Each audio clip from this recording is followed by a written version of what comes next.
बहू, ओ बहू, कहाँ मर गई? अंदर से आवाज आई, जिंदा हूँ माँ जी। तो फिर मेरी चाय अभी तक क्यों नहीं आई? कब से पूजा करके बैठी हूँ। ला रही हूँ माँ जी। बहू चाय के साथ भजिया भी ले आई।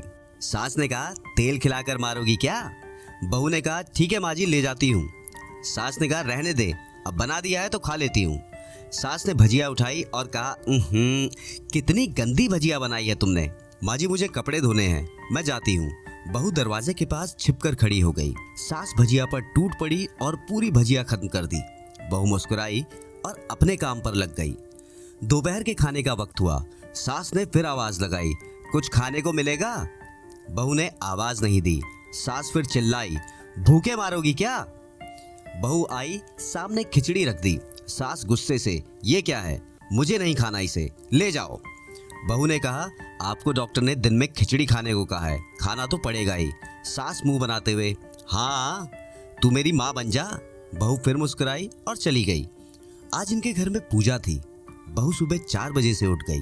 पहले स्नान किया, फिर फूल लाई, माला बनाई, रसोई साफ की, पकवान और भोज बनाया। सुबह के 10 बज गए। सास भी उठ चुकी थी।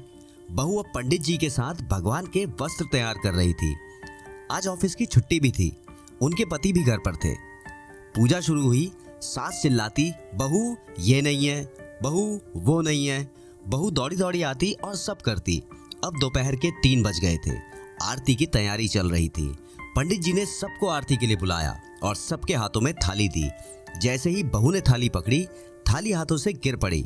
शायद भोज बनाते हुए बहू के हाथों में तेल लगा था, जिसे वो पोंछना भूल गई थी।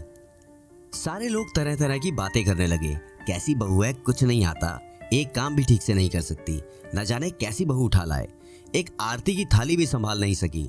उसके पति भी गुस्सा हो गए, पर सास चुप रही, कुछ नहीं कहा।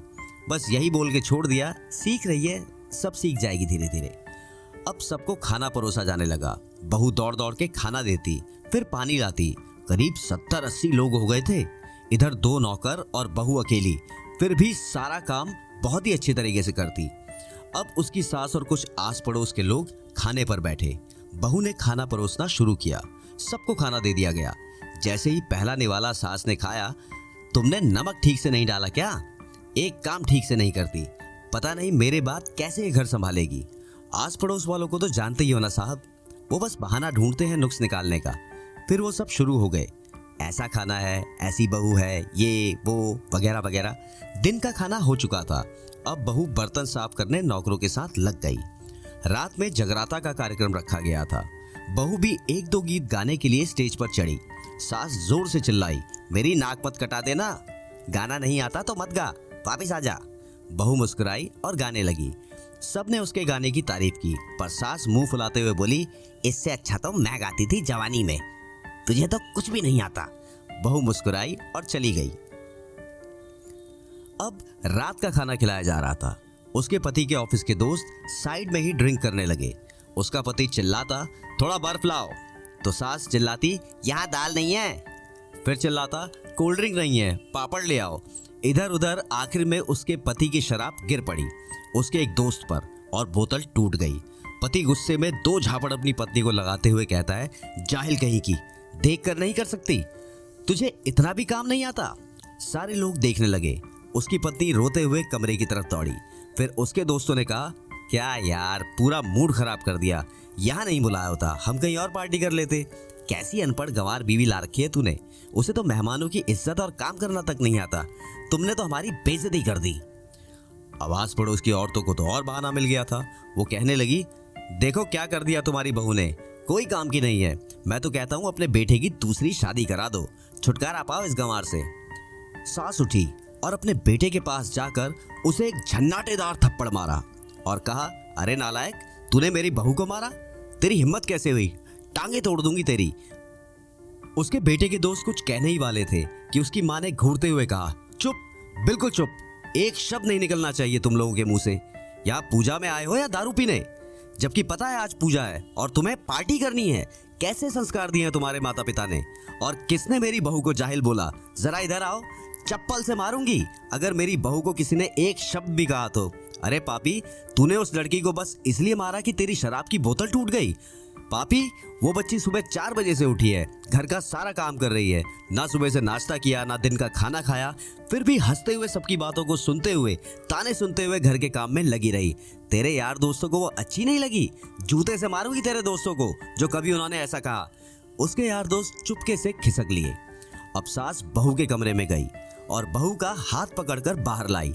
सबके सामने कहने लगी, किसने कहा था अपनी बहू को घर से निकाल के दूसरी बहू ले आना? जरा सामने आओ। कोई सामने नहीं आया। फिर सास ने कहा, तुम जानते ही क्या हो इस लड़की के बारे में? ये मेरी माँ भी है, बेटी भी। माँ इसलिए कि मुझे गलत काम करने पर डांटती है, और बेटी इसलिए कि कभी कभी मेरी दिल की भावनाएं समझ जाती है। मेरी दिन रात सेवा करती है, मेरे 1000 ताने सुनती है, पर एक शब्द भी गलत नहीं कहती, ना सामने ना पीठ पीछे। और तुम कहते हो दूसरी बहू ले आऊं? याद है ना छुटकी की दादी, अपनी बहू की करतूत? सास ने गुस्से से पड़ोस की महिला को कहा, अभी पिछले हफ्ते ही तुम्हें मियाँ बीवी भूखे छोड़ घूमने चले गए थे। मेरी इसी बहू ने 7 दिनों तक तुम्हारे घर पर खाना पानी सब किया, यहाँ तक कि तुम्हारे पैर दबाने जाती थी, और तुम इसे जाहिल बोलती हो? जाहिल तो तुम सब हो जो कोयले और हीरे में फर्क नहीं जानते। अगर आइंदा मेरी बहू के बारे में किसी ने एक लफ्ज भी बोला तो मुझसे बुरा कोई नहीं होगा, क्योंकि ये मेरी बहू नहीं, मेरी बेटी है। बहू सिसकियां लेते फिर कमरे में चली गई। सास ने एक प्लेट उठाई और भोजन परोसा। बहू के कमरे में खुद ले गई।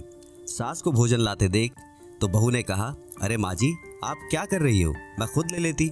सास ने प्यार से ताना मारते हुए कहा, डर मत, इसमें जहर नहीं है, मार नहीं डालूंगी तुझे। तुझे नई सास चाहिए होगी, पर मुझे अभी भी तू ही मेरे घर की बहू चाहिए। बहू ने अपनी सास को रोते हुए गले से लगा लिया। सास भी रो दी पहली बार और कहा, चल खाना खा ले।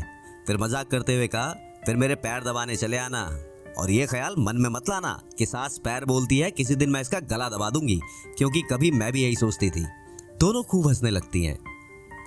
कुछ रिश्ते बहुत मीठे होते हैं, बस बातें कड़वी होती हैं। तो दोस्तों, कैसा लगा आपको ये सास बहू का जो संगम था, जो तालमेल था?